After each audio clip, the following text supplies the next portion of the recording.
इसके बाद कुछ और शासक आते हैं, जिसमें गुप्तोत्तर काल या गुप्त काल के जो और शासक आते हैं उनमें कहें कि जो नाम आते हैं, पहले नाम गुप्तोत्तरकालीन प्रमुख राजवंशों को देंगे तो बादामी के चालुक्य या वातापी के चालुक्य कहते हैं। गुजरात के अहिनवाड़ अथवा चालुक्य या सोलंकी वंश, कल्याणी के चालुक्य, ये 3 चालुक्य थे। जेजाग भुक्ति का चंदेल वंश, कन्नौज का गाहड़वाल वंश, शाकंभरी का चौहान वंश, मालवा के परमार, वाकाटक वंश, चोल वंश, कश्मीर के राजवंश, गुप्तोत्तरकालीन जो अन्य राजवंश हैं वो, और गुप्तोत्तरकालीन कला और संस्कृति को हम देखेंगे। तो आइए देखते हैं। पहले आता है बादामी या वातापी के चालुक्य। तो इसमें इसका जो संस्थापक कहें या पुलकेशन प्रथम, कीर्तिवर्मन प्रथम, पुलकेशन द्वितीय, विक्रमादित्य द्वितीय, कीर्तिवर्मन द्वितीय, ये इनके प्रमुख शासक होते हैं। और इसकी स्थापना जयसिंह ने की थी। वातापी के चालुक्य वंश की स्थापना जयसिंह ने की थी।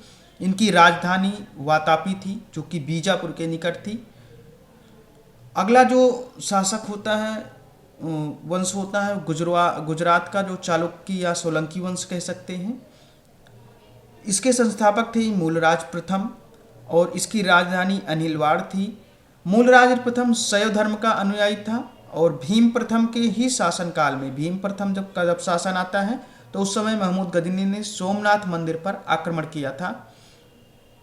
भीम प्रथम के जो सामंत थे बिमल, इसने आबू पर्वत पर दिलवाड़ा का प्रसिद्ध जैन मंदिर बनवाया था।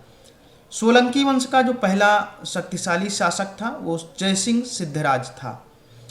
प्रसिद्ध जैन विद्वान हेमचंद्र जयसिंह सिद्धराज के दरबार में आया था और माउंट आबू पर्वत पर एक मंडप बनाकर जयसिंह सिद्धराज ने अपने 7 पूर्वजों की गजरोही मूर्तियां स्थापित की थी।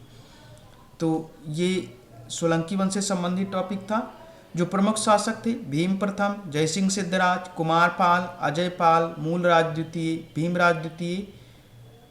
उसके बाद कल्याणी के चालुक्यों में तैलप प्रथम, तैलप द्वितीय, विक्रमादित्य, जयसिंह, सोमेश्वर द्वितीय, विक्रमादित्य सिक्त, सोमेश्वर द्वितीय तृतीय और तैलप तृतीय।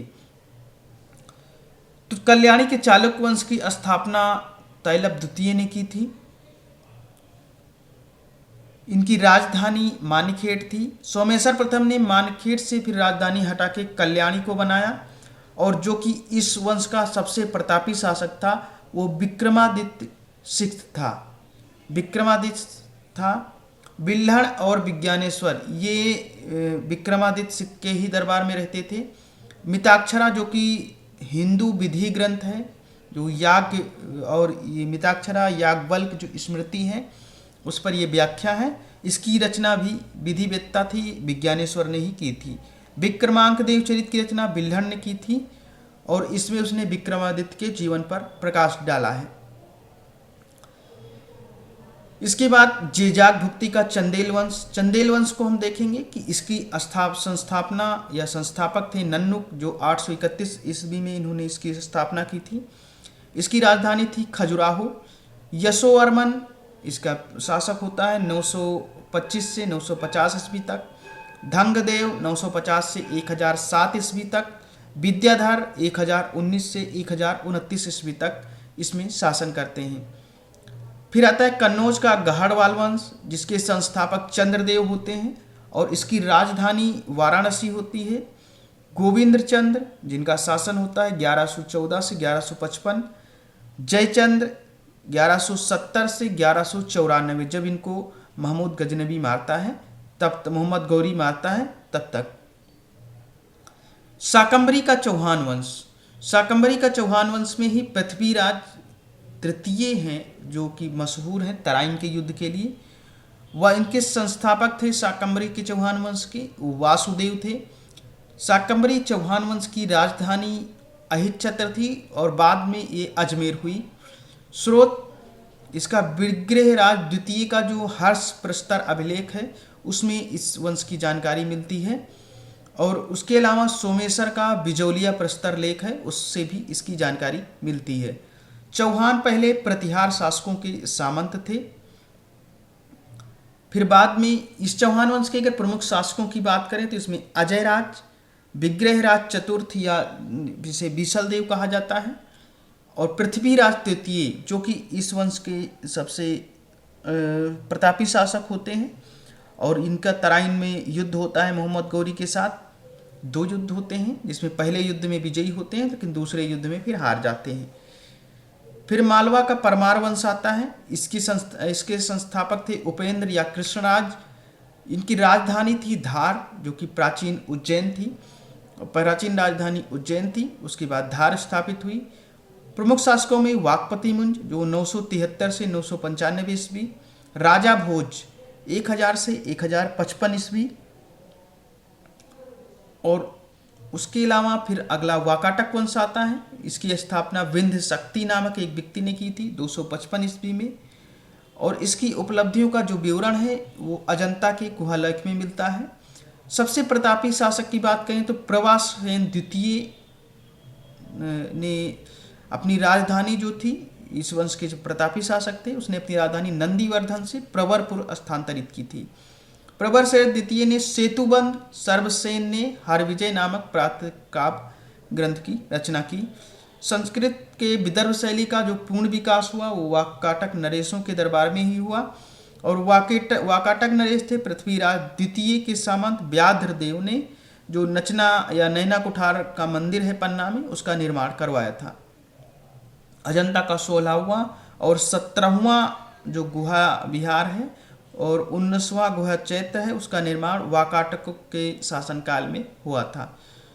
फिर आता है चोल वंश। चोल वंश की स्थापना थी विजयालय ने की थी, और इसके जो अभिलेखों के अनुसार कि पल्लवों के सामंत थे चोल।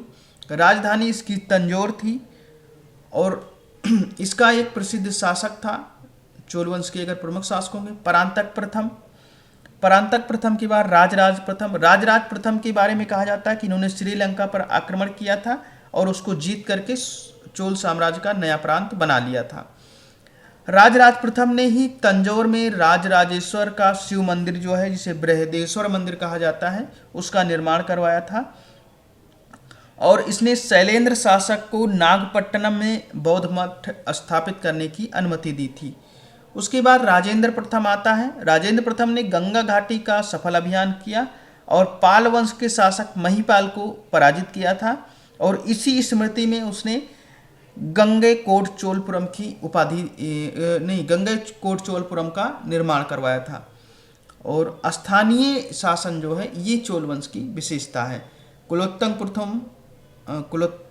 प्रथम अन्य शासक होता है, कुलोत्तंग द्वितीय और राजेंद्र तृतीय। चोलकालीन शासन व्यवस्था में बात करें तो सबसे ऊपर साम्राज्य आता था, उसके बाद मंडलम, फिर कोट्टम या वलनाडु जो कि कमिश्नरी होता था, नाडु जो जिला होता था, कुर्रम गांव होता था। तो ये चोल साम्राज्य की शासन व्यवस्था थी। सैन्य व्यवस्था में कहा करें सेना की जो छावनियाँ होती थी उसे कड़गम कहा जाता था, अंगरक्षक होते थे उसे वल्लैकार कहा जाता था। रक्त कोडे ये सैनिकों को दी जाने वाली भूमि थी।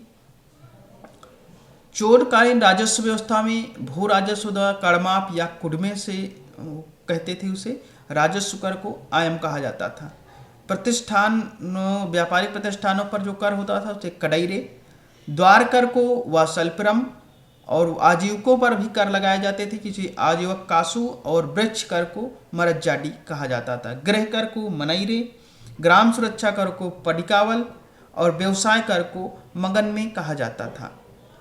स्थानीय स्वायत्त शासन था इसका, उस जो समितियों के माध्यम से चलता था, और इन समितियों को वारियम कहा जाता था, जिसे तोट्टवारियम जो कि उद्यान समिति होती थी, एरिवारियम ये सिंचाई या तालाब समिति थी, पौन्नवारियम ये मुद्रा नियमन से संबंधित समिति थी, संवत्सर वारियम वार्षिक समिति थी।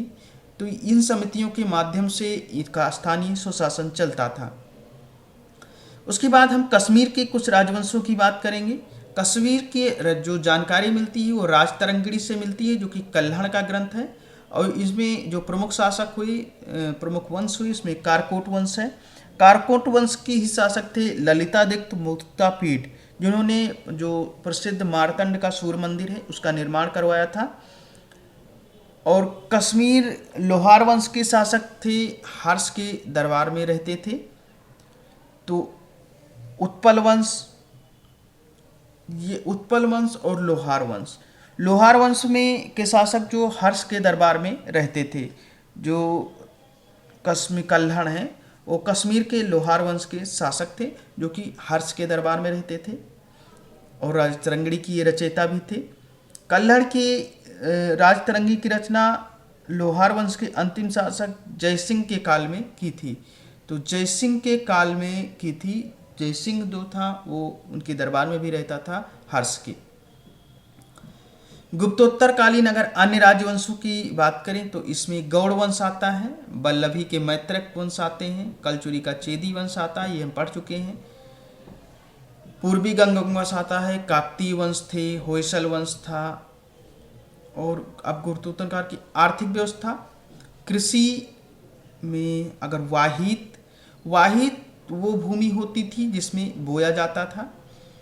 अकृष्ट था जिसमें खेती ना की गई हो, उस भूमि को अकृष्ट कहा जाता था। ऊसर, जहाँ पर बीज ना उगता हो उसे ऊसर कहा जाता था।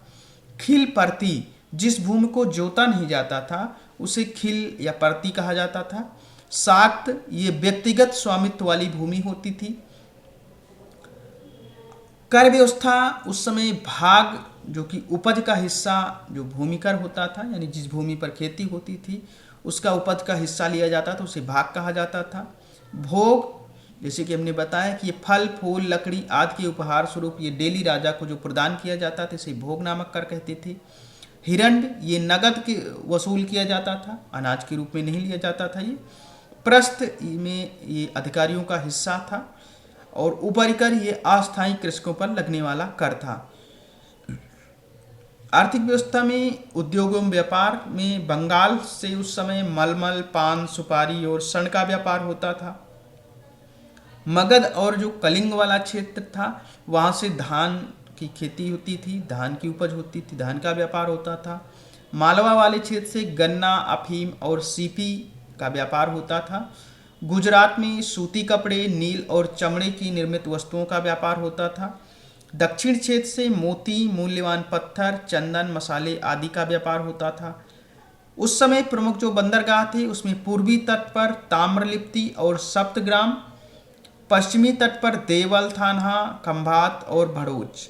पूर्वी तट पर ताम्रलिप्ति, सप्तग्राम, पश्चिमी तट पर देवल, थाना, खंभात तथा भड़ोच, ये प्रमुख बंदरगाह थे। सामाजिक स्थिति की बात करें तो उस समय वर्ण व्यवस्था थी। शूद्रों की स्थिति, स्त्रियों की स्थिति सब और दासों की स्थिति सबकी अलग अलग थी। धार्मिक व्यवस्था में उस समय बराबर की चलती थी। गुप्तोत्तरकालीन कला और संस्कृति में जो नई शैलियाँ आई उसमें नागर शैली, द्रविड़ शैली और बेसर, ये मंदिर निर्माण की शैलियाँ थीं। इनको देख लेते हैं, हमारा टॉपिक कंप्लीट।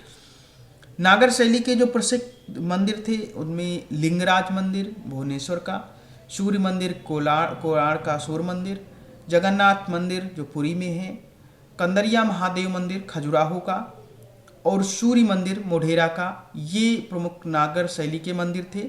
दिलवाड़ा का जैन मंदिर जो माउंट आबू पर है ये भी नागर शैली का एक उदाहरण था। द्रविड़ शैली में तमिलनाडु में जो कन्या केरल कुमारी के बीच इनका विस्तार था इस शैली का। पल्लव, चालुक्य, चोल और पांड्य शासकों द्वारा निर्माण हुआ इस शैली में। द्रविड़ शैली के जो प्रमुख मंदिर थे उनमें महाबलीपुरम का मंदिर, कांची का मंदिर, वातापी ऐहोल का मंदिर, बृहदेश्वर मंदिर जो तंजौर का है, ये द्रविड़ शैली का निर्माण किया। बेसर शैली में बात करें तो इसका विस्तार जो था वो विंध्य और कृष्णा के बीच था, दक्षिणावर्त का क्षेत्र, जिसमें नागर और द्रविड़ शैली का मिश्रण था, वो उसे बेसर शैली कहा जाता था। ये अर्धगोलाकार होती थी। देवुल, गर्भगृह और जगमोहन जिसे सभा मंडल कहा जाता था, ये वहाँ होते थे। होयसल, राष्ट्रकूट काल के जो मंदिर बने, ऐहोल मंदिर, कैलाश मंदिर, ये सब इसके पेशर शैली में बने। तो ये हमारा गुप्तोत्तरकालीन का टॉपिक कंप्लीट होता है। आपको वीडियो कैसी लगी? कृपया लाइक करें, वीडियो को शेयर करें, सब्सक्राइब करें और हमें कमेंट में बताएं कि हमें इस वीडियो में और क्या सुधार करना है। धन्यवाद।